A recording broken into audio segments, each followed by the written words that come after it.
lyustramiz maxsus zakaz asosida qildik. Brus 80lik. Burchaklardagi ugoniylarimiz alyumindan qilingan. Aylanasiga 16 ta 7 lik galogen ishlatilgan. O'rtasida 36 lik plafon qo'yilgan. Assalomu alaykum o'rmon obunachilari. Bugun sizlarga yana bitta yangiligimiz bor.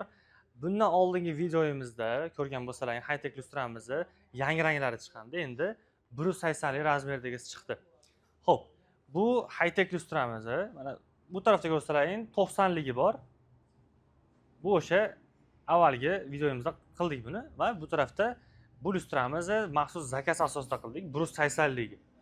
Xo'p, lyustramiz bo'yicha ozroq ma'lumot bersak, lyustramiz asosiy mana bu oq qismi, ya'ni MDFdan ishlangan, burchaklardagi ugoniylarimiz alyumindan qilingan va lyustramiz yoritish tizimiga kelsak, undan oldin xo'p, yoritish tizimini yoqib olamiz.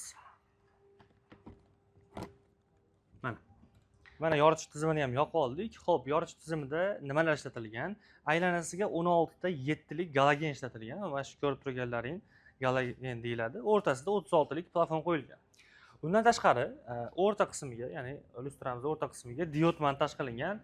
Bu ham lyustramiz yanada yorug'roq bo'lishiga ta'minlaydi. Xo'p, lyustramiz razmeri aytganimizdek Brus 80. Yani Brus 80 bo'lishiga qaramasdan, agar siz bu lyustramizni rombiy shaklda qo'yadigan bo'lsangiz, yani tikka machasiga qo'yadigan bo'lsangiz 255 joyda egallaydi. Ya'ni menga Brus 80 lik yetmaydi, ya'ni kichkina deydigan bo'lsangiz, rombiy shaklda o'rnatsangiz bemalol joyingizga yetadi. Hop, bu lyustramizni Brus 80 lik, Brus 35 lik, Brus 20 lik va 90 lik razmerlarda chiqarib bera olamiz. Agar siz buyurtmoqchi bo'lsangiz, bemalol quyidagi raqam bilan bog'lansangiz, O'rmon kompaniyasidan, ishlab chiqaruvchidan birinchi qo'ldan xarid qilgan bo'lasiz. Batafsil ma'lumot olish uchun kommentariyaga yoki plus qoldiring yoki quyidagi raqam bilan bog'laning. Sog' bo'ling, salomat bo'ling.